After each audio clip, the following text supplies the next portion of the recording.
சரத்சந்திராவை போட்டு பொழந்த ககன் பிறந்த நாளுக்கு ஆசீர்வாதம் வாங்க போன பூமியை அவமானப்படுத்தி அனுப்பியிருக்காங்க Sarath Chandra and family. Cherry அபூர்வாவுக்கு ஆப்படிச்ச Nakshatra இன்னொரு வீடியோ போட்டு அபூர்வாவை காப்பாற்றிடுறாங்க.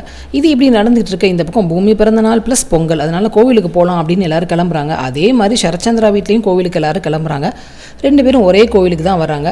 கோவிலில் சிலம்ப போட்டி நடந்துகிட்டு இருக்கு. போட்டியில் ஜெயிக்கிறவங்க என்ன சொல்கிறாங்களோ அதை தான் தோக்குறவங்க கேட்குறோங்கிறது தான் ரூல்ஸ். நிறைய பேர் போட்டி போட்டு விளையாண்டுட்டு இருக்காங்க. இந்த பக்கம் 2 ஃபேமிலியுமே சாமி கும்பிட்றதுக்காக உள்ளே போயிடுறாங்க. அர்ச்சனை பண்ணுறதுக்காக அர்ச்சகர் வராரு. சந்திரா கிட்ட கேட்குறாரு. அவங்க வீட்டில் எல்லார் பேரையும் சந்திரா சொல்ல, கிருஷ்ணா அவர் ஃபேமிலியில் எல்லாரையும் சொல்ல, அர்ச்சகருக்கு பூமியை பார்த்ததும் சரத்சந்திராவோட பொண்ணுன்னு தெரிஞ்சுக்கிட்டு, ஐயா அவங்க ஃபேமிலியில் இவ்வளோ தானே வேறு யார் இருக்காங்களா அப்படின்னு கேட்குறாரு. சரத்சந்திரா பூமியை ரொம்ப கடுமையாக கஷ்டப்படுத்துறாரு. எனக்கு ஷோபான்னு ஒரு வைஃப் இருந்தா, அவள் தீக்கு பலியாகிட்டா, அவளுக்கு பிறந்த என் பொண்ணும் தீயிலே செத்து சொல்ல சாரதாக்கு பயங்கர டென்ஷன் ஆகுது. இப்படி இல்லாமல் ஒருத்தர் பேசுவாங்க, பெத்த பொண்ணு உயிரோடு இருக்கும்போது செத்துட்டாங்கன்னு. பூமிக்கு எவ்வளோ கஷ்டமாக இருக்கும். இந்த அர்ச்சகருக்கே ஒரு மாதிரியாக தான் இருந்துச்சு, என்ன மனுஷன் இப்படிலாம் பேசுகிறாரு அப்படின்னு.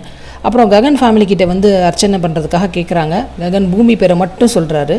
இந்த பக்கம் அபூர்வாவுக்கு நடக்கிறதெல்லாம் நினச்சா பயங்கர சந்தோஷமாக இருக்குது. ஒரு வழியாக சாமி கும்பிட்டுட்டு எல்லோரும் கிளம்பிடுறாங்க. இந்த பக்கம் சரத்சந்திரா சிலம்ப போட்டியில் கலந்துக்கிறாரு, ஜெயிக்கிறாரு.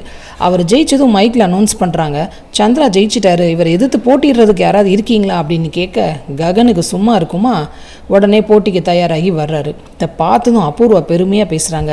மாமா கிட்ட அடி வாங்க வர்றான் பாரு, மாமா எவ்வளோ திறமையானவர் தெரியுமா அப்படின்னு சொல்ல, மருதாணி சித்தி சொல்கிறாங்க, ஏமா நீ சும்மா இருக்க மாட்டியா, அந்த பையனை பற்றி உனக்கு தெரியாதா, அவன் எவ்வளோ பெரிய ஆள், அவன் என்கிட்ட மாப்பிள்ளை தோற்று போயிட்டாருன்னா கேவலமாக போயிடாது அப்படின்னு சொல்ல, ககன் போட்டிக்கான அக்ரிமெண்ட்டில் கையெழுத்து போட்டுறாரு. அபூர்வாவுக்கு லைட்டாக பயம் வருது.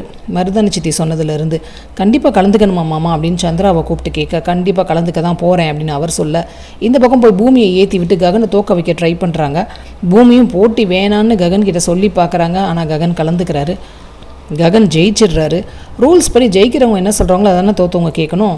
அதனால சரத்சந்திரா சொல்கிறாரு, நான் தோற்று போயிட்டேன், உயிரை கேட்டால் கூட கொடுத்துருவேன் அப்படின்னு சொல்ல, ககன் சொல்கிறாரு, உங்கள் உயிர் யாருக்கு வேணும் மிஸ்டர் சரத்சந்திரா, இன்றைக்கி பூமி வந்து ஆசையாக பர்த்டேன்னு உங்ககிட்ட ஆசீர்வாதம் வாங்க வந்தா, அவளை அவமானப்படுத்தி வெளியில் தள்ளினீங்கல்ல, அவளை ஆசீர்வாதிச்சா மட்டும் போதும் அப்படின்னு சொல்ல, சரத்சந்திராவுக்கே ஆச்சரியமாக இருக்குது.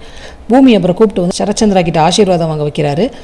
ஆசீர்வாதம் பண்ண சந்திரா சொல்கிறாரு, இது நீ ஜெயிச்சது அர்த்தம் கிடையாது, யாரோ ஜெயிச்சதுனால உனக்கு இந்த ஆசீர்வாதம் கிடச்சிச்சு அப்படின்னு சொல்ல, ககன் சொல்கிறாரு, கணவன் ஜெயித்தாலும் மனைவி ஜெயித்தாலும் ஒன்று தான் அப்படின்னு சொல்ல, அபூர்வாவுக்கு அப்படியே பத்திக்கிட்டு வருது.